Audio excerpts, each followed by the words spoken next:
Mes recherches m'ont mené à l'étude des forces spirituelles dont nous sommes tous dotés. Et c'est dans ce sujet que j'ai finalement trouvé un indice qui m'a permis d'aider des millions de gens à trouver leur destin terrestre.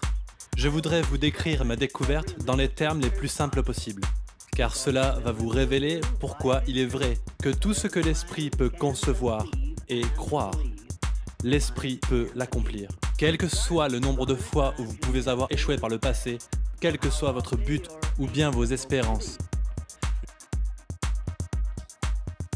Bonjour et bienvenue à toi dans cette nouvelle vidéo. C'est un plaisir de te retrouver aujourd'hui. Et aujourd'hui, on va voir les 10 règles d'or de Napoleon Hill. Napoleon Hill qui a été un des personnes qui a été incroyable sur l'observation des règles d'or qui permettent de gouverner le fonctionnement. Tu dois certainement le connaître par Réfléchissez et devenir riche. Et dans cette vidéo, tu vas découvrir 3 choses. Brièvement, qui je suis, qui est Napoleon Hill et enfin ces 10 règles d'or qu'il a présentées, découvertes durant son existence.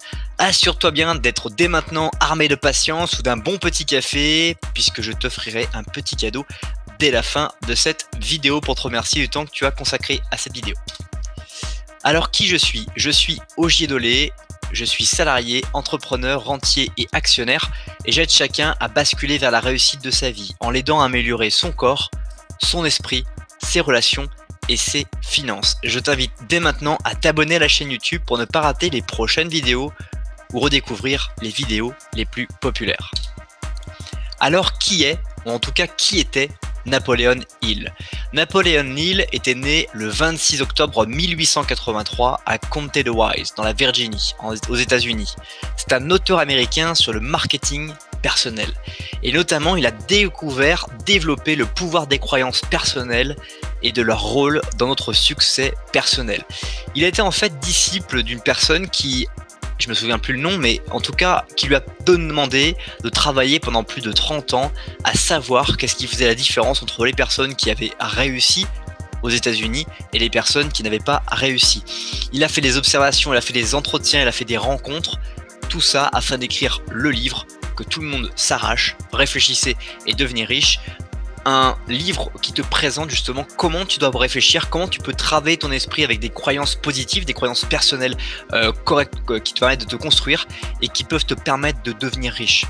Donc c'est absolument un livre qui est extraordinaire que je recommande si tu ne l'as encore jamais lu, si tu t'intéresses au développement personnel mais que tu n'as pas encore lu ce livre, eh bien je t'invite dès maintenant à trouver non seulement les sources qui m'ont permis de faire ce PowerPoint dans la description de cette vidéo, juste en dessous, mais aussi eh bien, à découvrir le livre qui doit être à bien moins de 10 euros, peut-être 7 ou 6 euros directement sur Amazon. On va attaquer les 10 règles d'or, mais juste avant, je t'invite à apprécier cette vidéo de manière à ce qu'elle puisse être vue par d'autres personnes que toi.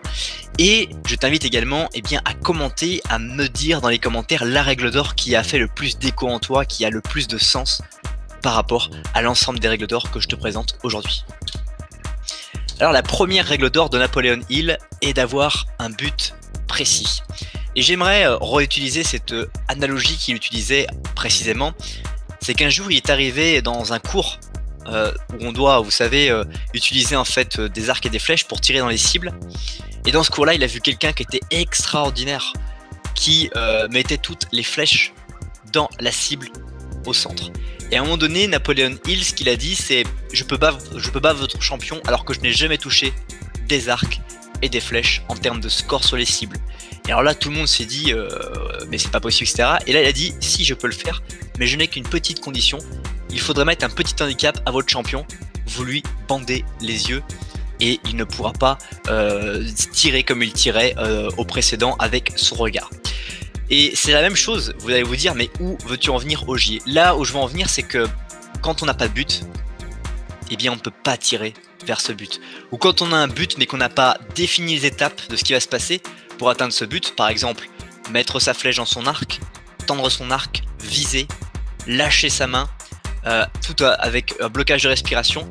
Tant qu'on n'a pas défini sa cible, on ne peut pas mettre en place les étapes qui sont nécessaires pour atteindre cette cible.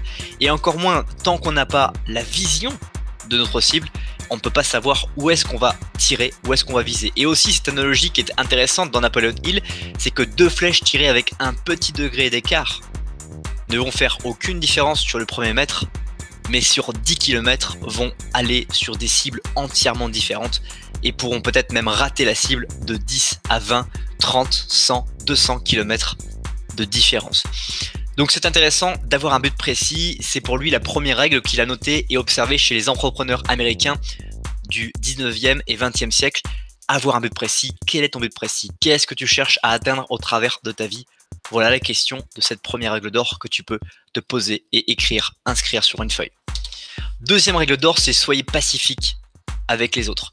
Une des observations qu'il a également faites, c'est la relation que les personnes qui réussissaient avaient avec les autres. La façon dont ils arrivaient toujours à converser, quel que soit le grade, quelle que soit la hiérarchie, quelle que soit la personnalité des personnes avec qui discutaient, ceux qui avaient de la réussite, ils les considéraient pacifiquement, ils les considéraient en les maintenant, en se disant qu'ils étaient importants pour l'organisation, en leur montrant qu'ils étaient importants, et c'est ça également. Point qui revient également dans les livres de Carnegie, Dale Carnegie, que certainement tu connais, Comment se faire des amis, est l'une aussi de ces astuces. Ce sont des personnes qui ont vécu dans le même siècle, donc du coup les méthodologies, le travail, l'échange qu'ils ont réussi à faire et développer est assez parfois similaire par rapport justement à ces attitudes qui ont été observées pour la première fois par des personnes qui étaient consultantes de grandes organisations qui se développaient. Troisième règle d'or, c'est croire. On en revient encore une fois à ce livre de Napoleon Hill, Penser et devenir riche. La pensée a une influence très forte parce que on parlait tout à l'heure pour revenir à tirer avec un arc et des flèches sur une cible. Si vous ne pensez pas que vous êtes capable de tirer sur la cible, devinez quoi, vous pouvez avoir la meilleure technique du monde, vous ne penserez pas que vous y arriverez. Penser qu'on va y arriver ou penser qu'on ne doit pas y arriver, dans les deux cas, nous avons raison parce que c'est notre pensée et le biais de confirmation, un biais qui est étudié maintenant en neurosciences, qui permet de montrer que justement la pensée va amener l'action généralement. Et donc si vous pensez quelque chose de négatif, si vous pensez qu'une situation va se produire négativement, eh bien très souvent vous allez confirmer votre pensée parce que c'est important pour vous de confirmer. Au contraire, si vous pensez que toutes les choses vont se passer positivement en travaillant quotidiennement sur ce genre de thématique, eh bien devinez quoi, les choses vont se passer positivement. Alors crois la réalité, crois positivement ce que les choses vont se passer dans sa vie. Quatrième règle d'or, votre seule limite est vous-même. Encore une fois, on est très proche des croyances limitantes, de la pensée sur soi-même. C'est que votre seule limite est vous-même, ça veut dire vos pensées, votre réflexion. Si vous ne vous pensez pas capable de faire quelque chose, eh bien, vous vous mettez des limites par rapport à votre capacité d'entreprendre des choses. Par contre, si vous travaillez ces limites, vous vous définissez pourquoi je me dis ça, pourquoi je pense que je ne suis pas capable, pourquoi je pense que je n'y arriverai pas, et que vous ne trouvez des réponses qui vont aller à l'encontre, vous allez faire un argumentaire, un débat avec vous-même pour trouver justement comment développer vos capacités et vous montrer que vous êtes capable d'être le numéro 1. Cinquième règle d'or, c'est agissez. Agir, encore une fois, est la clé. Réfléchir, c'est très bien, définir, mettre en place des croyances positives dans sa vie est très bien, mais si vous n'agissez pas, si vous ne démontrez pas votre croyance, personne ne saura ce que vous pensez et finalement vous vivrez dans un rêve. Et personne ne vit dans un rêve, mais parfois on commence à croire positivement mais on n'arrive pas à agir. Il faut continuer, persévère à agir, tu vas y arriver et tu sais que tu vas y arriver en plus. Donc ne t'arrête pas en chemin et agis. Sixième règle d'or, c'est améliorer votre personnalité. Très souvent, je remarque une chose incroyable dans les entreprises, c'est que les personnes vont vous dire moi, je veux plus d'argent et je veux aussi que mon patron me forme, m'envoie dans les formations. Mais votre patron, il ne vous embauche pas sur vos formations, il vous embauche déjà sur votre attitude. Comment fonctionnez-vous au quotidien et aussi il mise sur votre auto-formation. Quoi de mieux d'avoir quelqu'un qui s'auto-forme, qui va amener de nouvelles idées et qui va surtout atteindre de nouveaux résultats qui n'ont pas encore été atteints. Si vous restez comme vous êtes, si vous ne développez pas votre personnalité, si vous ne l'améliorez pas, si vous ne cherchez pas à comprendre comment vous pouvez fonctionner mieux demain que ce que vous avez réussi à apporter à votre entreprise aujourd'hui, alors vous perdez du temps et surtout vous n'aurez pas cet argent que vous attendez, que vous espérez, alors qu'il ne viendra jamais. Septième règle d'or, c'est créer, reconnaître et agir sur les opportunités. Les opportunités sont très souvent, et Napoleon Hill le confirme, liées à vos relations. L'ensemble des relations que vous allez connaître, développer, vont vous permettre de créer des opportunités, de les reconnaître également par rapport à vos conversations et d'agir. Créer des opportunités, développer des relations, c'est ne pas se borner seulement à un service, une organisation. Il y a maintenant de nombreuses entreprises qui ont plein de services et vous devez réussir à connaître les gens, vous intéresser à ce qu'ils font parce qu'ils font partie de votre entreprise. Vous avez le même maillot et il n'y a pas de maillot par agence, par service. Non, il y a un maillot général de l'entreprise et vous devez travailler avec l'ensemble des personnes et vous devez justement travailler avec les autres personnes parce que sinon vous allez rester dans votre service et vous allez créer des barrières, des choses qui finalement n'ont aucun sens par rapport à la vision de votre entreprise. Donc créez, reconnaissez et agissez sur les opportunités. 8e règle d'or, le succès doit être planifié. On l'a vu, avoir un but précis, avoir une cible et comment je vais m'organiser, comment je vais passer les différentes étapes qui vont me permettre d'atteindre ma cible, d'atteindre le succès que je demande. C'est très important de savoir, et encore une fois on le parlait encore récemment, de savoir quels sont les cycles que tu es en train de vivre, les cycles de développement, les cycles de stabilisation et les cycles de récupération.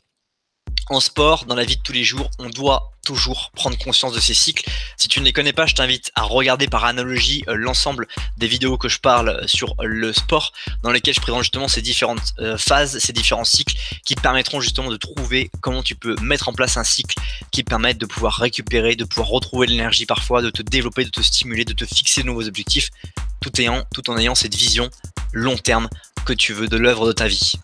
9e règle d'or, c'est bouge avec courage et détermination. Le courage, la détermination, 2 ingrédients que tu as en toi, qui ne demandent qu'à germer s'ils ne sont pas encore en cours de germe, et de bouger. Bouge, montre que tu es courageux, montre que tu es déterminé et montre que tu ne t'arrêteras pas face à un premier impact et que tu encaisseras les coups tout en arrivant à ton objectif d'aller marquer le point que tu t'es promis de marquer parce que personne ne peut t'arrêter, tu es instoppable. 10e et dernière règle d'or, c'est concevoir, croire, réaliser. Voilà les 3 règles, les 3 étapes que tu dois réussir à travailler pour devenir riche seulement, pas seulement pour améliorer ta carrière, améliorer tes affaires, améliorer ta famille, tes relations. Concevoir la possibilité qu'il existe quelque chose de mieux que ce que tu vis si tu n'es pas satisfait de ce que tu vis. Croire que cette conception est réalisable et réaliser cette conception par des petites actions quotidiennes, par les routines. Le paradigme du changement, j'en ai parlé sur cette chaîne YouTube également. Tu trouveras le paradigme du changement, comment justement agir sur le changement. La première chose pour accompagner un changement, c'est structurer des routines. Quelles sont les routines que tu peux mettre en place qui permettent de réaliser la conception que tu crois aujourd'hui? C'est déjà la fin de cette vidéo. Merci beaucoup pour le temps que tu as consacré à regarder cette nouvelle vidéo.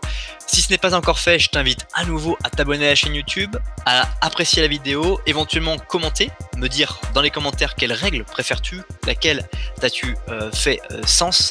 Et puis pour te remercier du temps que tu as consacré à cette nouvelle vidéo, puisque tu es très motivé, je t'invite à télécharger gratuitement mon guide et podcast exclusif avec 7 idées d'habitudes gagnantes qui justement vont te permettre de modifier tes routines pour te tirer vers le haut et surtout améliorer ton corps, ton esprit, tes relations et tes finances. Passe une bonne suite de journée et je te dis à bientôt pour une prochaine vidéo.